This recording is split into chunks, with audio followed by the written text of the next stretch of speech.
ನಮಸ್ಕಾರ ನನ್ನ ಪ್ರಿಯ ವೀಕ್ಷಕರೇ, ನಮ್ಮ ಲಕ್ಷ ಚಾನಲ್ಗೆ ಸ್ವಾಗತ. ವೀಕ್ಷಕರೇ, ಏನಿದು ಪಾರಿವಾಳಗಳನ್ನು ತೋರಿಸ್ತಾ ಇದ್ದಾರಪ್ಪ ಅಂತ ಅಂದ್ಕೊಳ್ತಾ ಇದ್ದೀರಾ? ಎಸ್, ಪಾರಿವಾಳಗಳಿಂದ ಏನೇನು ಕೆಲಸ ಆಗ್ಬೋದು. ಏಕೆಂದರೆ ಸಾಕಷ್ಟು ನಾವು ಒಂದಷ್ಟು ಹುಚ್ಚಾಟನ, ಅದೇ ರೀತಿ ಒಂದು ವಿದ್ವೇಷಣ, ಮಾರಣ ಇಂಥವನ್ನೆಲ್ಲ ತಿಳ್ಕೊಬೇಕಷ್ಟೇ. ಮಾಡೋಕ್ಕೆ ಹೋಗು, ಇವೆಲ್ಲ ಕೆಟ್ಟದ್ದು, ಭಾಳ ಕೆಟ್ಟದ್ದು ಕರ್ಮಗಳು. ಇವನ್ನೆಲ್ಲ ಅನುಭವಿಸ್ಬೇಕಾಗುತ್ತೆ.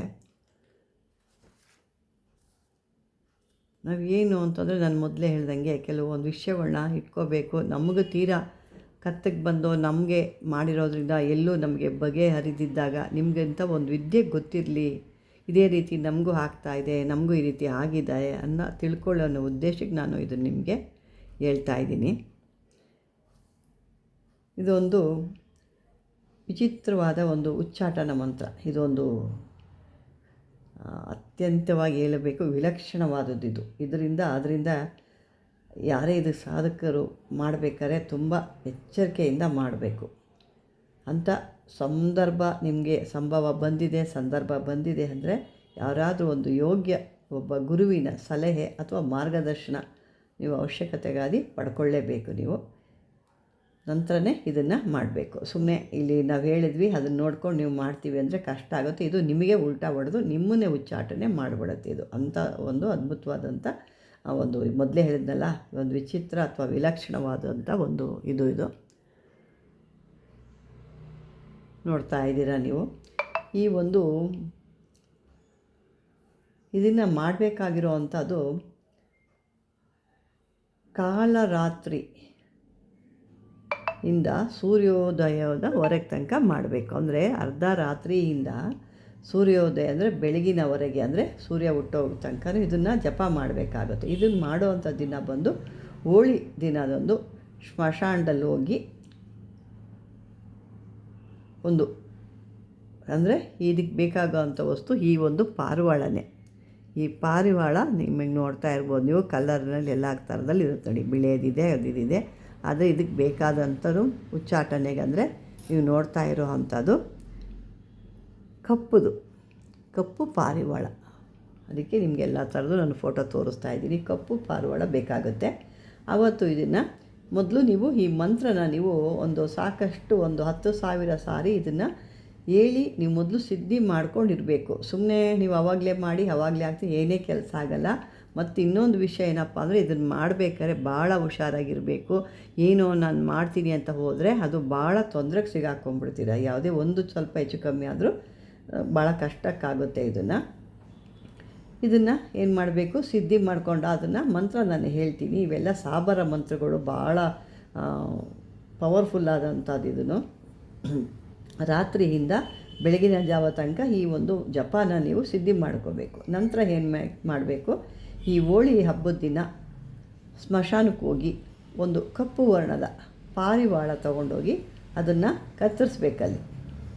ಕಟ್ ಮಾಡಿ, ಇಲ್ಲಿ ಯಾವುದೇ ಪ್ರಾಣಿಗಳ ಪಕ್ಷಿಗಳ ವಧೆನ ಇಲ್ಲಿ ನಾನು ಯಾವುದೇ ರೀತಿ ಬಿಂಬಿಸೋಲ್ಲ ಮತ್ತು ಯಾವುದೇ ರೀತಿ ಅವಶ್ಯಕತೆ ಇಲ್ಲ. ಅಲ್ಲಿ ನಾನು ಒಂದು ವಿಷಯ ಅಂತ ಇದೆ, ಈ ರೀತಿ ನಡೆಸ್ತಾರೆ ಅನ್ನೋ ಉದ್ದೇಶ ಮಾತ್ರ ಹೇಳ್ತಾ ಇದ್ದೀನಿ. ನೀವು ಕೂಡ ಅಷ್ಟೇ ಯಾವುದೇ ಪಕ್ಷಿ ಪ್ರಾಣಿಗಳನ್ನ ಅದನ್ನು ಕೊಲ್ಲಬೇಡಿ. ನಂತರ ಈ ಪ್ರಕಾರ ಏನು ಮಾಡಬೇಕು, ಮತ್ತು ದೀಪಾವಳಿ ಅಂದರೆ ಮೊದಲು ನೀವು ಹೋಗ್ತೀರಾ ಹೋಳಿ ಹಬ್ಬದಲ್ಲಿ, ಆವತ್ತು ಹೋಗಿ ಸ್ಮಶಾನದಲ್ಲಿ ಈ ರೀತಿ ಕಪ್ಪು ಪಾರಿವಾಳನ ಇದು ಮಾಡ್ತೀರಾ. ಎರಡನೇದು ಏನು ಮಾಡ್ತೀರಾ, ಎರಡನೇ ಸಾರಿಗೆ ದೀಪಾವಳಿ ನೈಟಲ್ಲಿ, ಅಂದರೆ ರಾತ್ರಿಯಲ್ಲಿ ಪುನಃ ಅದೇ ರೀತಿ ಮಂತ್ರ ಜಪ ಮಾಡ್ತೀರಾ. ಬಿಳಿ ಬಣ್ಣದ್ದು ಅಂದರೆ ಶ್ವೇತವರ್ಣದ ಪಾರಿವಾಳನ ತೊಗೊಂಡೋಗಿ ಅದನ್ನು ಅದೇ ರೀತಿ ಮಾಡ್ತೀರಾ. ನಂತರ ಏನು ಮಾಡಬೇಕು, ಅದರ ಕಾಲುಗಳನ್ನು ನೀವು ನಿಮ್ಮ ಹತ್ರ ಇಟ್ಕೋಬೇಕು. ಆ ಕಾಲುಗಳು ಏನು ಅದನ್ನು ಕಟ್ ಮಾಡಿ ಆದಮೇಲೆ ಅದರ ಕಾಲುಗಳು ಇರ್ತಾವಲ್ವ, ಅಂದರೆ ಪಂಜಗಳು ಅಂತ ಹೇಳ್ತಾರೆ ಕೆಲವರು, ಅದು ಕಾಲುಗಳು ಅಂತ ಕೂಡ ನಾವು ಹೇಳ್ತೀವಿ. ಆ ಕಾಲುಗಳನ್ನ ಮಾತ್ರ ನಿಮ್ಮ ಹತ್ರ ಇಡಬೇಕು. ಇಟ್ಕೊಂಡು ಅದನ್ನು ಅಲ್ಲೇ ಆ ಒಂದು ಸ್ಮಶಾನದಲ್ಲಿ ಅದನ್ನು ಆ ಮಂತ್ರ ಹೇಳಿಬಿಟ್ಟು ನೀವು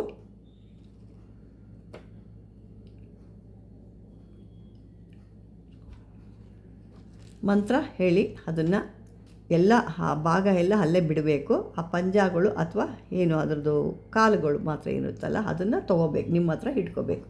ನಂತರ ನೀವು ಈ ಪ್ರಯೋಗ ನಿಮಿತ್ತವಾಗಿ ಯಾವುದೇ ಒಂದು ಶನಿವಾರ ದಿವಸ ಕೃಷ್ಣ ಪಕ್ಷಿ ಅಂತ ಹೇಳ್ತಾರೆ. ಅಂದರೆ ಕೃಷ್ಣ ಪಕ್ಷ ಅಂದರೆ ಅಮಾವಾಸ್ಯೆಯ 4ನೇ ದಿನ, ಅಂದರೆ ಕೃಷ್ಣ ಪಕ್ಷದ ಚತುರ್ದಶಿ, ಅಂದರೆ ಅಮಾವಾಸ್ಯೆ ಆಗಿ 4ನೇ ದಿವಸಕ್ಕೆ ಚತುರ್ದಶಿ ಅಂತ ಬರುತ್ತೆ. ಅವತ್ತು ಹೋಗಿ ಸ್ಮಶಾನದಲ್ಲಿ ಉರಿತಿರೋವಂಥ ಚಿತೆಯ ಒಂದು ಏನು ಉರಿತ ಚಿತೆ ಇರುತ್ತಲ್ಲ ಅದ್ರ ಸಮ್ಮುಖದಲ್ಲಿ ಹೋಗಿ ಕುಳಿತುಕೊಂಡು ನಿರಂತರವಾಗಿ ಈ ಒಂದು ಮಂತ್ರನ ಜಪ ಮಾಡಬೇಕು. ಜಪ ಮಾಡಿ ಬೆಳಗಿನ ಜಾವದಲ್ಲಿ ಶೀಘ್ರವಾಗಿ ನೀವು ಅರ್ಜೆಂಟ್ ಅದನ್ನು ಬೇಗ ತಕ್ಷಣ ತೊಗೊಂಡು ಅಲ್ಲಿಯ ಭಸ್ಮವನ್ನು ತೊಗೊಂಡೋಗಿ ಹಿಂದಿರುಗಿ ನೋಡಬಾರ್ದು, ಹಿಂದಿರುಗಿ ನೋಡ್ದಂಗೆ ತೊಗೊಂಡು ಬರಬೇಕು. ಅದನ್ನು ಆ ಭಸ್ಮವನ್ನು ಈ ಒಂದು ಏನು ಮಂತ್ರ ಕಳ್ತೀಯಲ್ವ ಆ ಮಂತ್ರದಿಂದ ಅಭಿಮಂತ್ರಿಸಿ ಯಾರಿಗೆ ಅದನ್ನು ಸ್ಪರ್ಶ ಮಾಡಿದ್ರೂ ಅವರ ಉಚ್ಚಾಟನೆ ಆಗೋಗ್ಬಿಡುತ್ತೆ. ಆ ಬೂದಿ ಏನು ತಂದಿದ್ದೀರಲ್ವ ಆ ಬೂದಿನ ನೀವು ಅಭಿಮಂತ್ರ ಮಾಡಬೇಕು. ಈ ಮಂತ್ರ ನಾನು ಹೇಳ್ತೀನಿ, ಆ ಮಂತ್ರದಿಂದ ನೀವು ಅಭಿಮಂತ್ರ ಮಾಡಿ ಅದನ್ನು ಯಾರಿಗೆ ಆದರೂ ಅವ್ರನ್ನ ನೀವು ಸ್ಪರ್ಶ ಮಾಡಿದ್ರೆ ಅಥವಾ ಅವರಿಗೆ ಅದನ್ನು ಹಾಕಿದ್ರೆ ಅವರು ಮುಟ್ಟಿಸಿದ್ರೆ ಅವರು ಉಚ್ಚಾಟನೆ ಆಗೋಗ್ತಾರೆ ಅಂತ ಒಂದು ಅದ್ಭುತವಾದಂಥ ಇದಿರುತ್ತೆ. ಬನ್ನಿ ಈಗ ಆ ಒಂದು ಮಂತ್ರ ಯಾವುದು ಅಂತ ತಿಳ್ಕೊಳ್ಳೋಣ. ನೋಡಿ, ಈಗ ಈ ಮಂತ್ರ ನಿಮಗೆ ಕಾಣ್ತಾ ಇದೆ. ಈ ಮಂತ್ರ ನೀವು 10,000 ಬಾರಿ ಸಿದ್ಧಿ ಮಾಡ್ಕೋಬೇಕು.